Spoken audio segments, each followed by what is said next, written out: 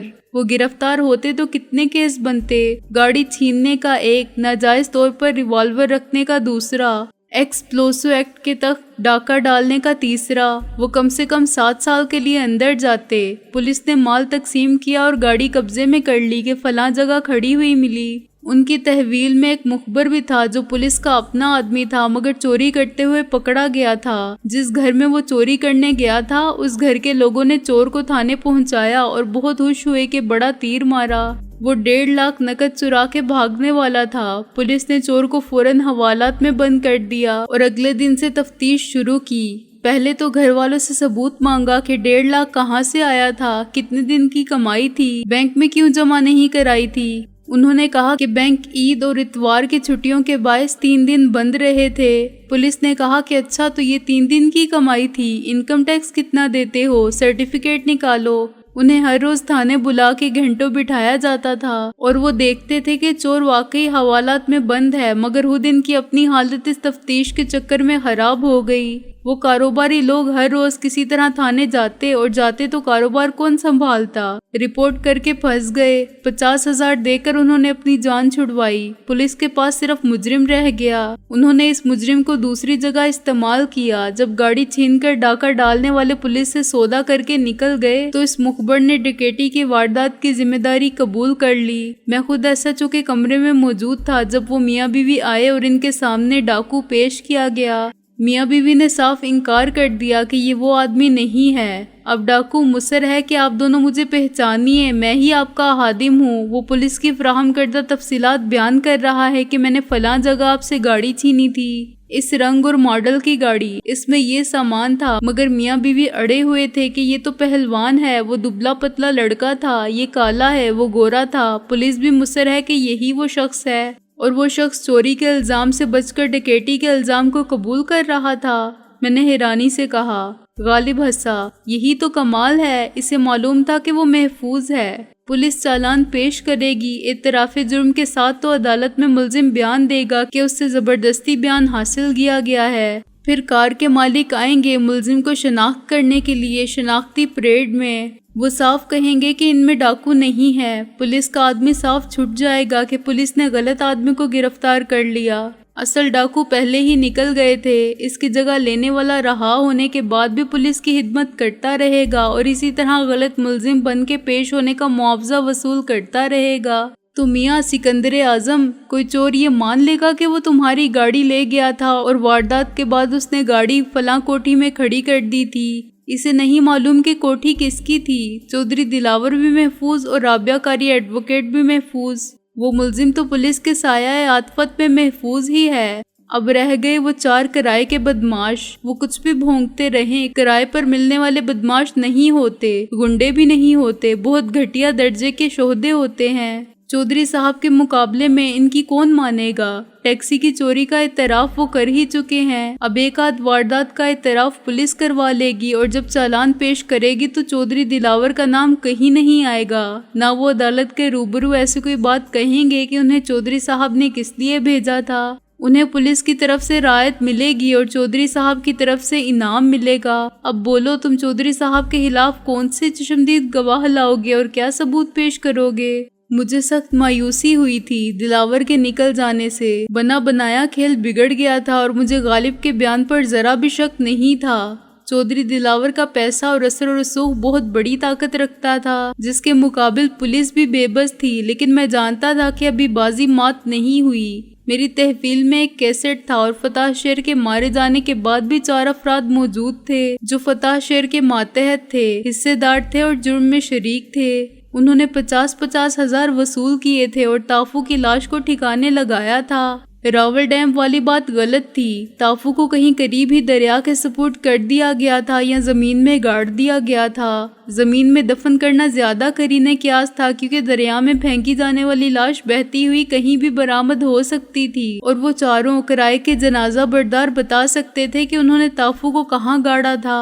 تمہاری خاموشی تمہاری بے بسی کی ترجمان بن گئی ہے، غالب نے کہا، ایسی کی تیسی خود کو بے بس سمجھنے والے کی۔ میں نے کہا، ابھی میں نے سارے پتے نہیں پھینکے ہیں، وقت آنے دو، میں ثبوت بھی فراہم کر دوں گا اور شہادت بھی لے آؤں گا اور خود عدالت میں حاضر ہو کے پیش کر دوں گا، غالب نے میرا تمسخر اڑانے کے انداز میں کہا۔ میں نہ صحیح، میرا کوئی وکیل تو یہ کام کر سکتا ہے، میں نے مشتعل ہوئے بغیر کہا اور ٹیڈی کو آواز دی۔ کیا بات ہے سکندر بادشاہ؟ اس نے سامنے آ کے کہا۔ ٹیڈی، آج کے اخبار لاؤ دوست، جتنے اخبار نکلتے ہیں، میں نے کہا۔ قسم مولا علی کی، پیٹ میں چوہے دوڑ رہے ہیں اور کمبخت چوہے بھی اتنے بھوکے ہیں کہ اندر دل، جگر، گردے اور آنتے سب کھا گئے ہیں، خبروں سے پیٹ نہیں بھرے گا۔ ٹیڈی نے پیٹ پر ہاتھ مارا۔ دیکھو کیسی ٹن ٹن کی آواز آ رہی ہے، بالکل خالی گھڑے جیسے۔ ذرا سا راشن ڈال لوں اس میں، پھر لاتا ہوں اخبار، یہ نہ ہو بھوکا جاؤں اور کل خود خبر بن جاؤں۔ محسن اسی وقت باقاعدہ ناشتہ لیے نمودار ہوا۔ یہ خود تو صبح ہی پیٹ کا دوزخ بھر چکا ہے، اسے کیا معلوم ہم بھوکے فاقہ کش حقیر فقیر بندوں پر کیا بیت رہی ہے۔ اس نے درمیان میں ابلتی ہوئی چائے کی کیتلی رکھی اور اطمینان سے آلتی پالتی مار کے بیٹھ گیا۔